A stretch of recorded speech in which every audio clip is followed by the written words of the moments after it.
ನಾನು ಉತ್ತರ ಕೊಡ್ತಾ ಇದ್ದೆ. ಆ ಉತ್ತರ ಕೊಡುವಾಗ ಮಾನ್ಯ ರುದ್ರೇಗೌಡರು ಅವರು ಮಧ್ಯದಲ್ಲಿ ಇಂಟರ್ಫಿಯರ್ ಆಗಲಿಕ್ಕೆ ಇದು ಮಾಡಿದ್ರು. ನಾನು ಹೇಳಿದ್ರೆ ಕೂತ್ಕೊಳ್ರಿ ಅಂತ ಹೇಳಿದೆ. ಅದು ಬಿಟ್ಟರೆ ಬೇರೆ ಯಾವ ಉದ್ದೇಶದಿಂದಲೂ ಕೂಡ ದುರುದ್ದೇಶದಿಂದ ಅವ್ರಿಗೆ ಗೌರವ ಮಾಡಬೇಕು ಅಂತಕ್ಕಂಥ ದೃಷ್ಟಿಯಿಂದ ಹೇಳದ್ದಲ್ಲ. ನಂಬರ್ 1. ನಂಬರ್ 2, ಈಗಾಗಲೇ ನಾನು ಆಡದಂಥ ಮಾತುಗಳೆಲ್ಲ ತೆಗೆದಾಕ್ಬಿಟ್ಟಿದ್ದೀರಿ ಕಡತದಿಂದ. ಮತ್ತೆ ಅದನ್ನು ಪ್ರಸ್ತಾಪ ಮಾಡ್ತಕ್ಕಂಥ ಅಗತ್ಯ ಏನಿದೆ? ಎಲ್ಲ ಕಡತಗಳು ಎಲ್ಲ ಅವು ಅಸಂಸದೀಯ ಅಲ್ಲ, ಆದರೂ ಕೂಡ ತೆಗೆದಾಕಿದ್ದೀರಿ. ನಿಮ್ಮ ತೀರ್ಪನ್ನು ಒಪ್ಕೊಳ್ತೀವಿ ನಾವು. ನೀವು ತೆಗೆದಾಕಿದ್ರಿ ಅಂತಂದಮೇಲೆ ಮತ್ತೆ ಪ್ರಸ್ತಾಪ ಮಾಡಬೇಕಾದಂಥ ಅಗತ್ಯ ಇಲ್ಲ ಅಂತಕ್ಕಂಥದ್ದು ನನ್ನ ಭಾವನೆ. HK ಪಾಟೀಲ್ರು ಬಹಳ ಸ್ಪಷ್ಟವಾಗಿ ಹೇಳಿದ್ದಾರೆ. ಇದನ್ನು ಮತ್ತೆ ಪ್ರಸ್ತಾಪ ಮಾಡೋದು ಬೇಡ, ಮುಂದುವರಿಸೋಣ ಅಂತ ಹೇಳಿದಿರಿ. ನೀವು ಕೂಡ ನಮ್ಮದು ಉತ್ತರ ಇನ್ಕಂಪ್ಲೀಟ್, ಬಿಕಾಸ್ ಅವ್ರು ಏನು ಹೇಳ್ತಾರೆ, ಭಾಳ ಉದ್ದನೇ ಉತ್ತರ ಕೊಡ್ತಾರೆ. ಇದು ರಾಜ್ಯಪಾಲರ ಭಾಷಣದ ಮೇಲೆ ಕೊಡ್ತಕ್ಕಂಥ ಉತ್ತರ ಅಲ್ಲ, ಬಜೆಟ್ ಮೇಲೆ ಕೊಡ್ತಕ್ಕಂಥ ಉತ್ತರ ಅಲ್ಲ ಅಂತಕ್ಕಂಥ ಮಾತುಗಳನ್ನು ಹೇಳ್ತಾರೆ. The question is like that. Elaborate ಆಗಿ ಉತ್ತರ ಕೊಡಬೇಕಾದಂಥ ಅಗತ್ಯ ಇದೆ. ಹಾಗಾಗಿ ಉತ್ತರ ಕೊಡ್ತಾ ಇದೆ ಎಲಾಬರೇಟ್. ಅದು ಬಿಟ್ಟರೆ ಬೇರೆ ಏನೂ ಅಲ್ಲ.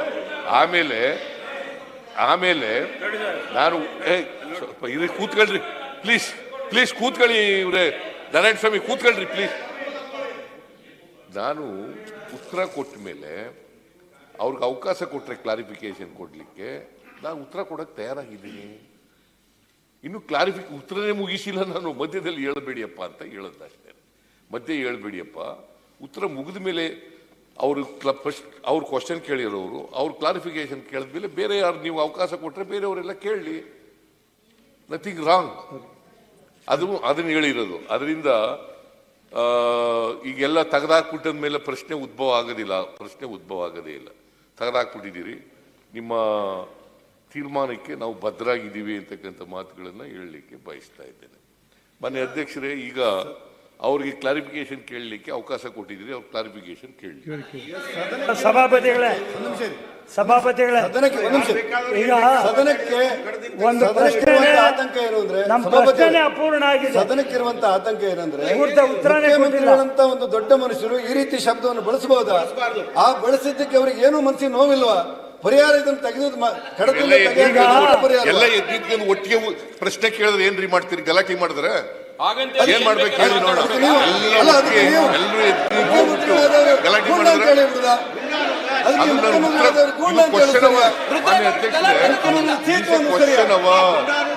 ಕ್ವಶನ್ಗೆ ಉತ್ತರ ಹೇಳ್ತಾ ಇದ್ದಾರೆ. ಪ್ರಶ್ನೆ ಕೇಳಿದವರು ಯಾಕೆ ಎದ್ದಿದ್ರಿ ಅಂದ್ರೆ, ಇವರೆಲ್ಲ ಯಾಕೆ ಎದ್ದಿದ್ರಿ ಅಂದ್ರೆ, ಒಂದ್ ನಿಮಿಷ ಕೇಳಿ.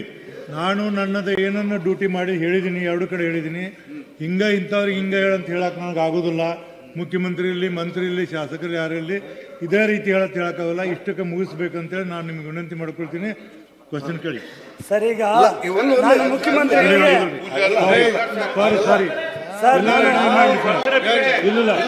ಮುಖ್ಯಮಂತ್ರಿಗಳಿಗೆ ಈ ಪ್ರಶ್ನೆ ಕೇಳಿದ್ರೆ ಇದಕ್ಕೆ ಅಪೂರ್ಣವಾದ ಉತ್ತರ ಕೊಟ್ಟಿದ್ದಾರೆ. ಮೊದಲನೇದಾಗಿ. ಎರಡನೇದಾಗಿ ಈ ತಾರತಮ್ಯ ನೀತಿ ಯಾಕೆ ಅಂತ ಅವ್ರು ಆಮೇಲೆ 14ನೇ ಆಯೋಗ 15ನೇ ಆಯೋಗ ಆದಾಗ ನಮ್ಗೆ ಇನ್ನೂ ಜಾಸ್ತಿ ಅನುದಾನ ಬರಬೇಕು, ಪ್ರತಿ ಸಾರಿ ಕಡಿಮೆ ಆಗ್ತಾ ಇದೆ. ಯಾಕೆ ಅಂತ ಹೇಳಿ ಮುಖ್ಯಮಂತ್ರಿಗಳು ನಮ್ಮ ಕ್ಲಾರಿಫಿಕೇಶನ್ ಮಾಡಬೇಕು. ತಾನು ಬಳಸಿದ ಶಬ್ದ ಸರಿ ಇದೆ ಅಂತ ಹೇಳಿ ಸರ್. ಈಗ ಮುಖ್ಯಮಂತ್ರಿಗಳು ಒಂದು ಅಪೂರ್ಣವಾದ ಉತ್ತರ ಕೊಟ್ಟಿದ್ದಾರೆ, ಪೂರ್ಣ ಕೊಟ್ಟಿಲ್ಲ. ಎರಡನೇದು ನಾನು ಕೇಳಿರುವಂತದ್ದು ಯಾಕೆ ತಾರತಮ್ಯ ನೀತಿ ಅಂತ, ಅದನ್ನ ಅವ್ರು ಹೇಳ್ಬೇಕು. ಆಮೇಲೆ ಆಯೋಗಗಳು ನಮ್ಮ ಸರ್ಕಾರ ಇನ್ನೂ ಜಾಸ್ತಿ ಟ್ಯಾಕ್ಸ್ ಕಟ್ತಾ ಇದ್ರೆ ನಮ್ಗೆ ಹೆಚ್ಚಿಗೆ ಅನುದಾನ ಬರಬೇಕು. ಅದಕ್ಕೇನಾದ್ರೂ ನಾವು ಏನ್ ಮಾಡಿದೀವಿ, ನಮ್ಮ ಚಿಂತನೆ ಏನು ಅಂತೇಳಿ ನಾನು ಕೇಳ್ತಾ ಇದ್ದೀನಿ ಸರ್ ಮುಖ್ಯಮಂತ್ರಿಗಳನ್ನ. ಅವ್ರು ಹೇಳಿ ಉತ್ತರ. ಮುಖ್ಯಮಂತ್ರಿ ಇಲ್ಲ, ಇದು ಈ ಸದನವನ್ನ ಈ ರೀತಿ ಕತ್ತಲಲ್ಲಿಟ್ಟು ಪ್ರಶ್ನೋತ್ತರ ಕೂತ್ಕೊಳ್ಳಿಯಪ್ಪ, ಪ್ಲೀಸ್ ಕೂತ್ಕೊಳ್ಳಿ. ಸಾಕು, ಹೇಳಿದಿರಲ್ಲ.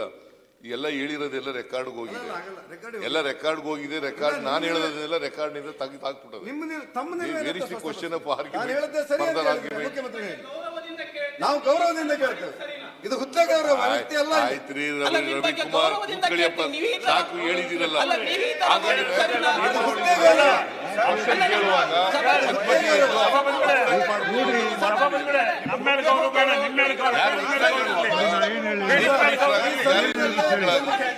ಹೇಳುವಾಗ ಅಬ್ಸ್ಟ್ರಕ್ಟ್ ಮಾಡಬಹುದು, ಮತ್ತೆ ಕ್ಲಾರಿಫಿಕೇಶನ್ ಕೇಳಬಹುದು ಅಂತ ನಿಯಮಾವಳಿಗಳಲ್ಲಿ ಸೇರಿಸ್ಬಿಡಿ. ಹಾಗಾದ್ರೆ ಅಲ್ಲ, ಸ್ಮೂತ್ ಆಗಿ ನಡೀಬೇಕು, ನಡ್ಕೊಂಡು ಹೋಗ್ಬೇಕು. ಯಾವ್ದಾದ್ರು ಒಬ್ಬ ಸದಸ್ಯರು ಎದ್ದು ಪ್ರಶ್ನೆ ಕೇಳಿದ್ರೆ ಇವ್ರಿಗೆ ಉತ್ತರ ಬೇಕಾಗಿಲ್ಲ, ಇವ್ರಿಗೆ ಬೇಕಾಗಿರೋ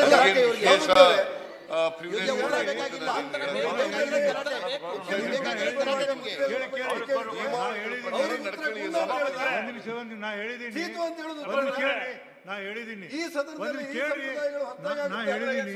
ಕೇಳಿ ಒಂದ್ ನಿಮಿಷ ತಡಿಯಪ್ಪ. ಸುನಿಲ ಏನ್ ನೀವು ನೋಡಿ, ನಾ ಹೇಳ್ತೀನಿ, ನಾನು ಹೇಳುದು ಹೇಳಿದ್ದೀನಿ. ಇದೇ ತರ ಹೇಳಂದು ನಾನು ಯಾರಿಗೂ ಹೇಳಕ್ ಆಗುದಿಲ್ಲ. ಆದ್ರೆ ನಮ್ಗೆ ತಮ್ಮ ಮೂಲಕ ಸರ್ಕಾರಕ್ಕೆ ಹೇಳುವಂತ ಹಕ್ಕಿದೆ, ಅದನ್ನು ಬಳಸ್ಕೊಂಡು ನಾನು ಹೇಳ್ತಾ ಇದ್ದೇನೆ. ಮುಖ್ಯಮಂತ್ರಿಗಳ ಬಾಯಿಂದ ಇಂಥ ಶಬ್ದ ಬರಬಾರ್ದಾಗಿತ್ತು, ಆಕಸ್ಮಿಕ ಕಾರಣ ಬಂದಿರಬಹುದು, ಅದಕ್ಕೆ ವಿಷಾದ ಒಂದು ಸೂಚನೆ ಮಾಡಬೇಕು ಅಂತ. ಸರಿ.